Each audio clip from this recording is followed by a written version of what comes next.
अभी तक हम लोगों ने देख लिया था कि आज़ादी के जस्ट बाद यानी 1947 के बाद से 1956 में हम लोगों के 14 स्टेट बनाए गए और 6 यूनियन टेरिटरीज बनाए गए थे उस टाइम पे। कितने स्टेट? 14 स्टेट और 6 यूनियन टेरिटरी, यानी 14 राज्य और 6 केंद्र शासित प्रदेश बनाए गए थे। लेकिन अभी टोटल प्रेजेंट टाइम में कितने हैं? 28 राज्य हैं, 28 स्टेट्स हैं एंड 8 यूनियन टेरिटरीज हैं। अब ये इससे इसमें कैसे कन्वर्ट हुआ, ये सारी चीजें आज हम लोग देखेंगे, ठीक है ना। इसके पहले के 2 क्लासेस मैंने बता रखा है इसी चैप्टर का, जिसमें पहले में आर्टिकल 1 to 4 है वो भी देख लीजिएगा, और दूसरा जो है उसमें कमीशंस हैं जो लिंग्विस्टिक बेसिस पे स्टेट को डिस्ट्रीब्यूट करके 14 और 6 यूनियन टेरिटरीज में बनाए थे। इसके आगे का अब हम लोग देखते हैं कि उसके बाद क्या हुआ था, ठीक। तो उसके बाद से पहले 1956 में 14 स्टेट 6 यूनियन टेरिटरीज थे। 4 साल तो सब लोग शांति से रहे। चौथे साल के 4 साल होने के बाद 1960 में जो बॉम्बे बनाया गया था, इसमें 2 तरह के लोग रहते थे, एक मराठी बोलने वाले और दूसरे थे गुजराती बोलने वाले। मराठी बोलने वाले थे, गुजराती बोलने वाले थे। इन दोनों में आपस में झगड़ा होने लगा, ठीक है। तो इन दोनों को फिर से अलग अलग बांट दिया गया। मराठी बोलने वाले को महाराष्ट्र दे दिया गया और उसमें से कुछ पार्ट काट के गुजरात बना दिया गया जो गुजराती बोलने वालों के लिए था, ठीक है। तो 14 स्टेट अब तक थे, गुजरात 15वां स्टेट बन गया, ठीक है ना। एग्जाम में सेक्वेंस ही पूछता है कि कौन पहले बना कौन बाद में बना, ये दे देगा, 2-3 इसमें से दे देगा, कहेगा कौन पहले बना था कौन बाद में बना था। तो ये सारा टाइम भी याद कर लीजिए, कौन से टाइम में कौन बटा था और किससे निकल के क्या बना था। महाराष्ट्र और गुजरात बॉम्बे से निकल के बने थे। गुजराती मराठी बनने के बाद से 1961 आया। 1961 में क्या हुआ, दादरा और नगर हवेली करके था एक जगह, जो किसके अंदर में था, पोर्चुगीज के अंदर में था। पोर्चुगीज के अंदर था, लेकिन इसको 1954 में ही पोर्चुगीज से आज़ाद कर लिया गया था, ठीक है। 1954 में लेने के बाद से क्या हुआ था, इन लोगों का जो राज्य हुआ करता था यहाँ के द्वारा चुने हुए लोगों द्वारा हुआ करता था। फिर इंडियन गवर्नमेंट ने 1961 में इसको यूनियन टेरिटरी बना दिया था, ठीक है। तो पहले आया 60 में गुजरात, और फिर 61 में Dadra Nagar Haveli as A union territory आया था। फिर आया 1962 का टाइम। 1962 का टाइम था, उस समय क्या किया गया था, गोवा 1, दमन 2 और तीसरा टेरिटरी था दीव। इन तीनों को पोर्चुगीज से आजाद कराया गया। गोवा, दमन और दीव तीनों को पोर्चुगीज से आजाद कराया गया था, और तीनों को एक मिला दिया गया और एक मिला के एक यूनियन टेरिटरी बना दिया गया था। कब? 1962 में। 1962 में इन तीनों को एक यूनियन टेरिटरी बना दिया गया था। बाद में क्या हुआ, 1987 में गोवा को अलग किया गया इसमें से, और इसको एक स्टेट बना दिया गया था। गोवा को अलग करके एक स्टेट बना दिया गया था 1987 में। फिर दमन एंड दीव एक अकेला यूनियन टेरिटरी बन गया था। उस समय ये तीनों मिला के एक यूनियन टेरिटरी बने थे, ठीक है। उसके बाद ये पुदुचेरी क्या था, फ्रेंच के था अंदर, तो फ्रेंच ने ये इंडिया को दे दिया, ठीक है। फ्रेंच ने इंडिया को दे दिया और इंडियन इसको यूनियन टेरिटरी बना दिया, ठीक। उसके बाद से आता है 1963। 1963 में क्या हुआ, असम वाले एरिया में जो नागा साइड वाला एरिया था, उधर नागालैंड और असमीज के बीच में युद्ध होने लगा, लड़ाई होने लगा। तो फिर क्या किया गया, असम से अलग करके नागालैंड बना दिया गया। ये 16वां स्टेट बना था। अभी तक गुजरात के बाद से सब यूनियन टेरिटरी ही बने थे, लेकिन अब इसके बाद से क्या हुआ, नागालैंड को अलग करके इसको 16वां स्टेट बना दिया गया। 1966 में आता है पंजाब का सीन। अब पंजाब को भी बांटना होता है, तो पंजाब में 2 तरह के लोग रहते थे उस टाइम पे, 2 तरह के नहीं 3 तरह के। एक जो पंजाबी बोलते हैं, तो पंजाबी बोलते हैं उनको पंजाब बना दिया गया, पंजाबी बोलने वाले। दूसरे होते हैं हिंदी बोलने वाले को दे दिया गया हरियाणा। और उसके बाद से तीसरे होते हैं पहाड़ी लोग, तो जो पहाड़ी एरिया था उसको हिमाचल प्रदेश, जो कि 14 और 6 यूनियन टेरिटरीज में एक यूनियन टेरिटरी था, इसको 1971 में क्या किया जाता है, एक स्टेट का दर्जा दे दिया जाता है। कुछ हिस्सा पंजाब से काट के जो पहाड़ी एरिया था वो हिमाचल प्रदेश की यूनियन टेरिटरी मिला के इसको स्टेट बना दिया जाता है। फंसता है बीच में चंडीगढ़ को यूनियन टेरिटरी क्यों बनाया गया, चंडीगढ़ हरियाणा बोलता था मेरे को भी चंडीगढ़ चाहिए, पंजाब बोलता था मेरे को भी चंडीगढ़ चाहिए था। तो इन दोनों के पॉलिटिकल रीजन की वजह से इसको एक यूनियन टेरिटरी बना दिया गया था, ठीक है। अब इन सब के पीछे किसका हाथ था, इन सब के पीछे हाथ था शाह कमीशन का। उस समय शाह कमीशन आए इसके बंटवारा के लिए, ताकि आसानी से आराम से बांट दिया जाए, ठीक है। और ये मेनली किसके वजह से हुआ था, पंजाब के थे, पंजाबी होमलैंड चाहिए था इन लोग को, पंजाब वाले लोगों को होमलैंड चाहिए था। किसके, अकाली दल आया था उस टाइम पे, अकाली दल जिसके लीडर थे तारा सिंह, तारा सिंह अकाली दल के लीडर थे। इन्होंने कहा कि भैया हम लोगों को पंजाबी होमलैंड चाहिए जिसमें सिर्फ पंजाबी और पंजाबी स्पीकिंग लोग हो। तो इसको मध्यस्थता करने के लिए शाह कमीशन बैठाया गया। शाह कमीशन ने इसको ऐसे बांटा, हरियाणा में बांटा, चंडीगढ़ में बांटा, चंडीगढ़ को यूनियन टेरिटरी बनाया, हरियाणा को हिंदी स्पीकिंग वाले लोगों को दे दिया, हिमाचल प्रदेश में इसका कुछ पहाड़ी एरिया काट के यूनियन टेरिटरी था, इसको स्टेट बना दिया। 18वां स्टेट बनता है हम लोगों का। ये कब होता है, 1976 में, 5 साल बाद, 5 साल बाद हिमाचल प्रदेश बनता है। हिमाचल प्रदेश उसी टाइम नहीं बनता, कुछ दिन बाद बनता है।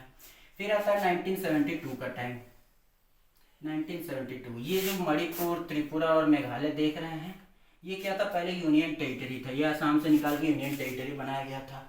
इसको फाइनली 1972 में क्या किया जाता है, स्टेट का दर्जा दे दिया जाता है। ये 19th स्टेट, ये 20th और ये 21, ठीक है, ये 3 स्टेट और यहाँ पे बन जाते हैं, ठीक। और उसके बाद से ये 2 यूनियन टेरिटरी आसाम से निकाल के यूनियन टेरिटरी बना दिया जाता है। कौन से टाइम पे, 1972। तो आसाम को बांटने का सबसे बढ़िया डेट कौन सा है, 1972। 1972 में मणिपुर, त्रिपुरा और मेघालय को 3 स्टेट बनाया जाता है, जो कि पहले यूनियन टेरिटरी था।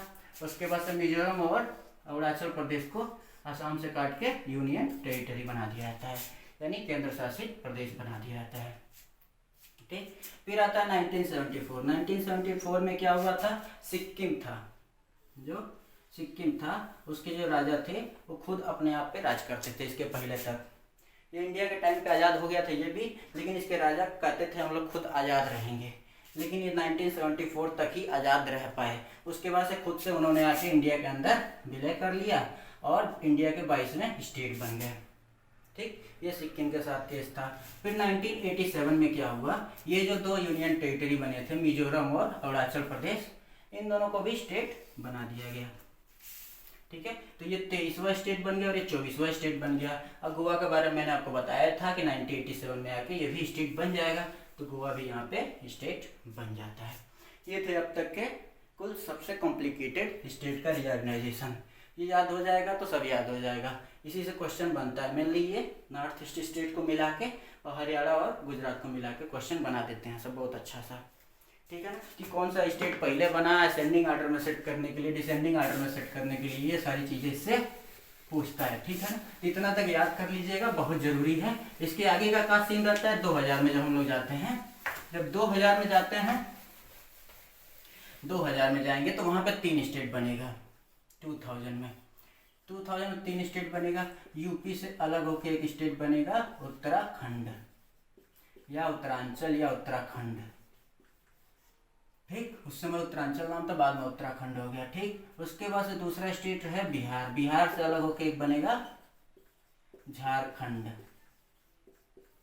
बिहार से अलग होके झारखंड बनेगा। और उसके बाद से एमपी यानी मध्य प्रदेश से अलग होके क्या बनेगा, छत्तीसगढ़ बनेगा, ठीक। ये तो सबको पता होगा, काफी लोगों को। 1987 के बाद सीधा आता है 2000। पिछला भी था ना, 1987 में 25 राज्य तक बना था। 1987 के बाद से ये 3 स्टेट मिलके 28 हो जाते हैं, ठीक। 1987 में उत्तर प्रदेश से अलग होकर उत्तरांचल बनता है, बिहार से अलग होकर झारखंड बनता है और एमपी से अलग होकर छत्तीसगढ़ बनता है। क्योंकि ये बड़े बड़े स्टेट थे, आपस में लड़ाई झगड़ा भी होने लगा था। यहाँ पे क्यों हो रहा था, ये टोटल टूरिज्म पे डिपेंड था, टूरिज्म पे डिपेंड था। तो जितना टूरिस्ट वाले एरिया था वो अलग कर दिया गया, उसको उत्तरांचल एक नया स्टेट बना दिया गया। झारखंड का क्या सीन था, यहाँ पे ढेर सारी फैक्ट्रीज थे, खनिज माइंस ढेर सारे थे, तो इनको अलग करके झारखंड बना दिया गया, ठीक। छत्तीसगढ़ था, उन सारे गढ़ों को एक साथ मिलाया गया, एमपी से अलग कर दिया और एक राज्य बना दिया गया। ये कुछ सीन थे। उसके बाद से 2014 आता है। 2014 में हैदराबाद से अलग होके तेलंगाना बनाया जाता है। कौन सा राज्य, तेलंगाना बना दिया जाता है। ये हो जाता है हम लोगों का 29वां राज्य। हैदराबाद से 2014 में अलग होकर तेलंगाना बनता है। देखे ही थे आप लोग, काफ़ी कुछ ही दिन पहले की बात है, बहुत ज़्यादा हंगामा हुआ, उसके बाद जाके तेलंगाना बना था, ठीक। तेलंगाना बनने के बाद से 2019 में क्या होता है, जम्मू एंड कश्मीर एक राज्य था, ये सबको पता होगा। जम्मू कश्मीर एक अलग राज्य था, इसको बांट दिया गया, Jammu and Kashmir union territory बना दिया गया, और ये लद्दाख एक यूनियन टेरिटरी बना दिया गया। Jammu and Kashmir union territory, Ladakh और एक यूनियन टेरिटरी। तो अभी तक कितने स्टेट हुए थे? 29 स्टेट हुए थे। अब इसमें से एक घट जाता है, 28 स्टेट हो जाते हैं। ठीक है, 28 स्टेट हो जाते हैं। ठीक, उसके बाद से एक और सीन होता है 2020 में दादरा एवं नगर हवेली जो था, Dadra Nagar Haveli and Daman and Diu, Daman and Diu, ये दो यूनियन टेरिटरी अलग अलग थे। इन दोनों को क्या किया गया? मर्ज कर दिया गया, इन दो को एक कर दिया गया। ठीक है, तो ऐसे था कुछ स्टेट रिऑर्गेनाइजेशन हम लोगों के इंडिया का। अब फाइनली टोटल कितने हैं? अब हम लोगों के टोटल हो गए हैं 28 स्टेट और 8 यूनियन टेरिटरी हो गए हैं, सब जोड़ जाड़ के टोटल हो गए हैं 28 स्टेट और 8 यूनियन टेरिटरीज।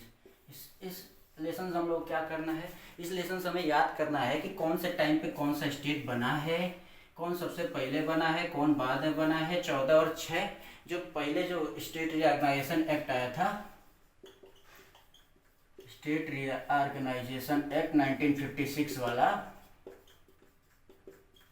उसमें जो 14 स्टेट बने थे, 14 स्टेट और 6 यूनियन टेरिटरी, ये कौन कौन से थे और किन किन का बंटवारा होकर बाद में कौन कौन सा स्टेट बना, ये सारी चीज़ें बस याद करना है।